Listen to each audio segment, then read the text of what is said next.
Good afternoon po, Mr. Chair, and to all our honorable senators.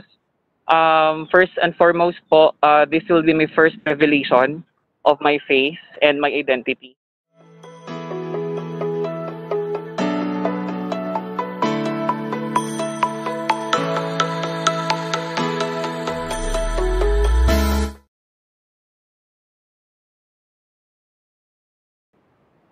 Good afternoon po, Mr. Chair, and to all our honorable senators. First and foremost po, this will be my first revelation of my face and my identity. I am Kaamihan. I am the former Guerrilla Front Secretary of Guerrilla Front 20 under the Sub-Regional Committee 1 of the Southern Mindanao Region. So sa kanayunan po, kilala po akong Amihan, Che, din po yung isa kong koda, and this will be my first time to take off my mask in public. So, ako po si Joy James Sagino. Na-recruit po ako bilang member ng League of Filipino Students sa UP, sa Iloilo City Campus, way back in 2007. Ang issue that time, Mr. Chair, was 2007 was the first year of implementation of the tuition fee increase in UP and the revitalized socialized tuition fee and assistance program, or the STFAP. So dahil po sa issue na yon, syempre sa part ko din na galing sa mahirap na pamilya, sumuporta dun sa panawagan ng LFS at saka ng ibang progressive organizations na tutulan yung pagtaas ng matrikula sa University of the Philippines. After 3 months po of being a member of LFS, naimbitahan ako sa isang sikretong pagpupulong. It was held sa likod ng auditorium ng UP Visayas sa Iloilo City, and yun na pala yung orientation at saka recruitment sa akin para maging member ng Kabataang Makabayan. I still remember the person who recruited me. It is the very person who personally attacked Mr. Jeffrey Celis. The person who recruited me sa Kabataang Makabayan is Lian Porquia, the son of the late Jory Porquia, a leader din ng mass movement sa isla ng Panay. So when I was recruited po sa KM, a year after, I've been active as the city spokesperson of the League of Filipino Students, chairperson din po ng LFS sa UP Iloilo City. Tumakbo rin bilang officer ng Student Council sa College of Management sa UP Visayas CM sa City Campus. And naging kabahagi rin ng National Union of Students of the Philippines, kung saan yung pinanggalingang organization ni Congressman Sara Ilago.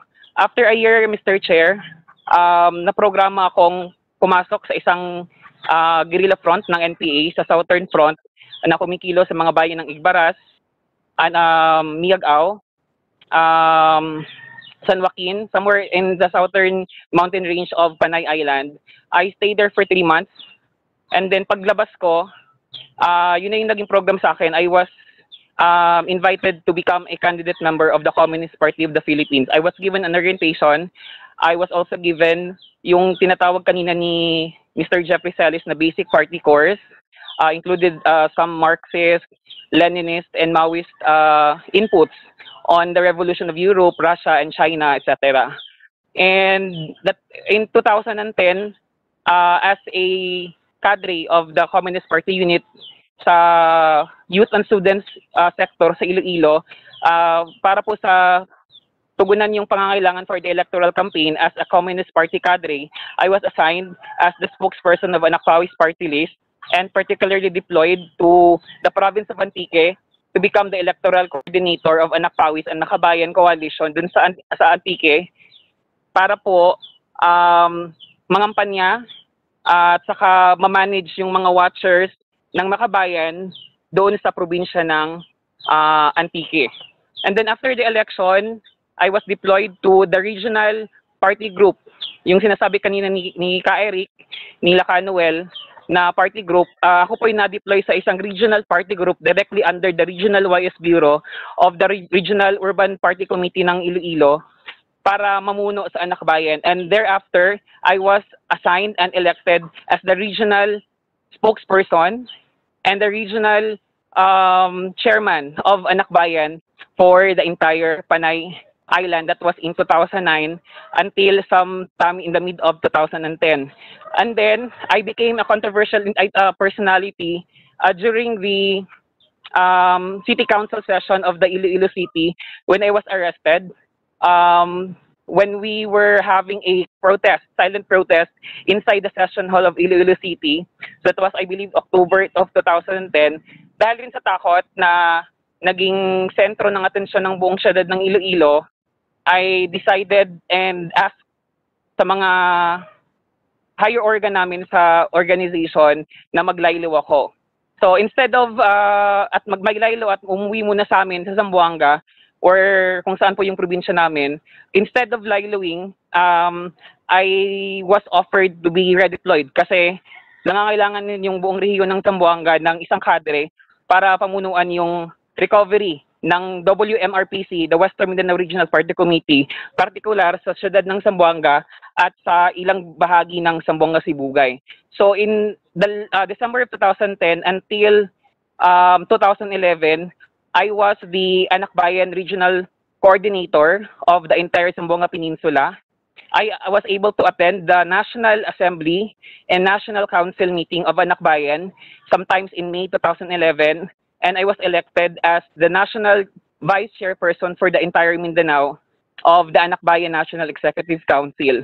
And after that, Mr. Chair, December, I was invited na dumalo sa isang intermediate party course, isang pag-aaral ng partido sa isang in the hinterlands of Davao Region, particularly Sitio Cogonon, Barangay Salvacion, Trento, Agusan del Sur. At after ng pag-aaral, I decided to become a full-time NPA thereafter. And hindi rin matagal yung promotion at saka yung pagtaas ng aking posisyon, I became a political guide ng isang squad ng NPA. Kalaunan naging political instructor, naging political officer, and in 2016, I became the front secretary of the Guerrilla Front 20, at the same time, a deputy secretary of the sub-regional committee under the SMRC. So nung nasa NPA po kami, hindi pa rin hiwalay yung mga gawain namin. We have a sub-regional urban committee kung saan sila yung nagiging legal organizers namin for the peasants. So yung mukha nila ay mga KMP organizers. We also have a committee for YS. We have Anakbayan, particular Anakbayan, Compostela Valley. And during election, kami talaga sa Guerrilla Front yung nagpapatawag ng mga susing mga personality sa loob mismo ng Guerrilla Front sa kampo ng NPA para pag-usapan ano yung magiging role ng mga Guerrilla Front ng NPA sa panahon ng eleksyon. And there was indeed a time in 2016 nung tumatakbo si President Duterte, hindi naman ikakailan ng lahat na the entire revolutionary movement were supporting the President Duterte in his candidacy for the President. And NPA mismo po, kami mismo yung pumupunta sa mga baryo, sa mga guerrilla base namin para ikampanya si President Duterte, ikampanya yung Bayan Muna, ikampanya yung Anak Pawis, and Kabataan Party List, etc. So, yung sinasabi nilang red tagging, ako minsan natatawa na lang po, Mr. Chair, kasi para sa akin po, hindi po siya red tagging. Kasi ako po, as my first time revealing my true identity sa public, especially here in the Senate inquiry ng ating Senate of the Philippines, I really testify na there is no such thing as red tagging. Kami sa Anakbayan, the regional party group na namumuno sa Anakbayan, a regional party group is a party group being of the Communist Party of the Philippines.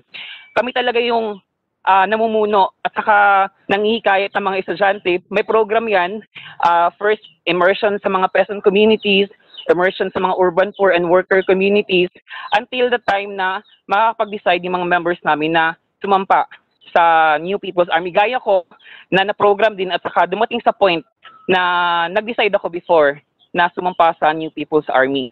And these party list groups na tumatakbo sa under the Makabayan Coalition ay mga party list groups talaga na we are leading. Even the regional party committees ng SMRC and all other regional party committees all over the Philippines, down to its NPA units, have very crucial role in campaigning, in implementing solid votes, solid Command votes.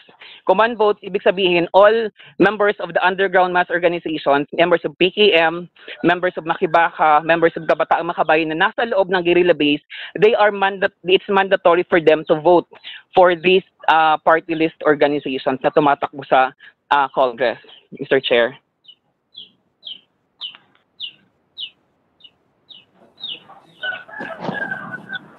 Paano ka nagbalik loob? Anong nagbunsod sa iyo para magbalik loob sa gobyerno?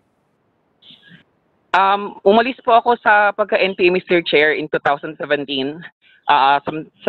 If I remember it correctly, it was September 2017. It was a complicated situation kasi before that, yun yung simula ng pagde-declare ng martial law sa Mindanao. Dahil sa kahirapan, nagkakaroon ng kahirapan sa loob ng NPA unit, wala kaming gawain. So I witnessed a lot of things na opposed doon sa personal ko na prinsipyo. For example, yung nakakwento ni Kashane about violence against women, rape against women, isa rin ako sa naging saksi doon sa exploitation, sexual opportunism ng aming mga commanders sa loob ng aking guerrilla front mismo, na may mga commanders, platoon leaders taking advantage of these new women recruits, mga kabataang babae na lumad na nare-recruit namin na 1, 2, or 3 months pa lang, kahit may mga asawa sila, they really are thick-faced na ligawan, ang iba naman talagang ginagapang. So yung mga bagay na hindi ko talaga makain, na realize ko na we have that stress 8 na tinatawag. Isa dyan, stress 8, Mr. Chair, yun yung policy of discipline ng NPA na nagsasabi isa doon, wag pagsamantalahan yung kababaihan, but ang nangyayari talaga sa loob ng kilusan, yung policy na yan is just a paper policy. What really is happening inside the movement, these commanders, these platoon leaders, these NPA cadres are sexual, most of them are sexual opportunists. They take advantage of this new recruits ng mga babae na kahit may mga asawa sila, ay pinagsasamantalahan yung mga kababaihan. There were, I believe that was in May 2017 to June, na imbes na pag-usapan sa loob ng committee namin ay paano harapin ng NPA, unit namin, yung martial law ng pamahalaan, ay yung parating na pag-uusapan namin sa araw-araw na meeting namin ay mga violation, mga paglabag dun sa palisiyan ng NPA na pagsasamantala sa kababaihan. And it is being tolerated na imbes na bigyan ng karampatang disciplinary action, hindi, ang nangyayari, redeployment to other places or demotion, which I believe, para sa akin, it's not enough pag ganun so, isa yun sa mga nag-ano sa akin, nagtulak sa akin na lumabas. And second, I actually don't want to share this in public kasi may ibang mga AFP officers natin probably might get offended. Kasi I was included, I was able to join an NPA ambush sometimes in 2016, I believe that was July, against forces of the 25th Infantry Battalion sa bukirin ng Kilometer 56, Barangay Rizal, Moncayo, Davao de Oro, na may isang tropa talaga na sundalo na patay na. Nilaslasan pa rin talaga ng liig. So, sa part ko, syempre, tingin ko napaka hindi makatao na I believe this is... Kamihan, nandun ka mismo? Doon sa yes, ambush na yun? Yes po, I was there. I was the political officer of that unit who ambushed those 25th IB troops operating. And we decided as cadre na we should withdraw. However, may isang platoon leader, I believe he was a platoon leader or a political instructor sa isang platoon namin, na imbis mag-withdraw na kami, talagang nilaslasan pa yun ng leeg yung patay ng tropa. So napaka-inhumane. I understand some issues of the Communist Party and the NPA are legitimate. For example, landlessness, poverty, these are legitimate issues. But having this dead human being killed twice, hindi ganito yung gusto kong hindi to yung gusto kong advocacy, hindi to yung prinsipyo ko. So yung nangyari, when we had a meeting, Mr. Chair, sa loob ng sub-regional committee, equivalent po to ng isang provincial committee ng partido, pinag-usapan talaga. And syempre sa loob ng party may death penalty. I really asserted for death penalty against that political instructor na naglaslas ng liig ng isang tropang patay na. However, some of our cadres sa loob ng SRC decided for a demotion instead of a death penalty, and I was very insulted kasi malaking violation yan, hindi lang sa batas ng NPA, even sa Geneva Conventions, IHL, etc. Tayo, NPA is claiming to be compliant to this international humanitarian law, to this Geneva Convention. However, yung kami din pala yung parang nag-cover up dun sa mga violations. So napagtanto ko, Mr. Chair, na these are all deceptions, na yung mga sinasabi namin sa propaganda, sa social media, sa media, etc. Ano lang pala to, pagpapanggap na yung NPA ay mga hukbo ng mga mahihirap, yung NPA hukbo ng magsasaka. Pero hindi, ito ay isang NPA na walang prinsipyo, NPA na nangahasik lang talaga ng game for the sake of overthrowing the government, and that's a thing I can't accept. Bilang ako, I entered initially the organization as an LFS member, believing that this is an organization that advocates for social change, an organization that advocates for government empowerment, etc. Pero hindi kahit na sa mga rally, sinasabi na namin na yung mga pulis daw yung nag-i-initiate para magkaroon ng mga riot, etc.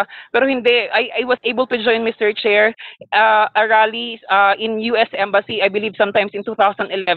Kami talaga yung nagdadala ng mga cellophane, mga plastic, mga kabalot na mga tae, nakabalot na mga panis na mga pintura, at kami talaga yung na-observe ko talaga na sa hanay namin na anak bayan at LFS, kami yung nag-i-initiate para mag-create ng riot sa mga previous protest. And that's a thing na tingin ko naman na hindi naman necessary dapat na ganun dumating kasi may nakulong na mga kasama, may mga nasaktan, nasugatan, iba mga nasagasaan, at it's na parang labas na siya dun sa yung gusto kong mangyari. Ito yung dahilan, Mr. Chair, bakit ako nag-decide na umalis sa Kilusan, bakit ako nag-decide na sumuporta sa government.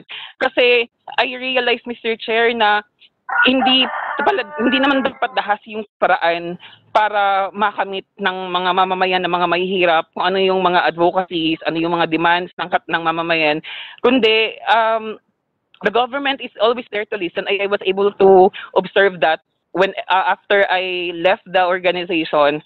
Nakita ko yung sincerity ng government to reach out to people who are vulnerable to exploitation and infiltration ng CPP and PNDF, Mr. Chair. Hindi ba mahirap umalis? Hindi delikado? Ano yung risk ng pagtiwalag mo? Ganun kasimple lang na basta't nag-awol ka tapos nawala ka na lang sa Kilusan ninyo? Actually, Mr. Chair, after I left, I hindi pa talaga totally na umalis sa organization. Umalis lang ako sa NPA unit kung saan ako nanggaling. Siyempre, balot po ako ng takot ng time na yun kasi it's my first time na umalis. Unilateral yung decision na yon na basta ka lang alis, lilipat ka na lang ng ibang assignment. Alis ka sa NPA, magiging political organizer o hanap ka na assignment mo, sarili, wala kayong patakaran tungkol dito? Actually, Mr. Chair, merong talagang patakaran sa hinggil dyan. That's why what I did was outside and beyond the policies of the party. Paglabas ko, kasi I was operating as an NPA leader in Compostela Valley.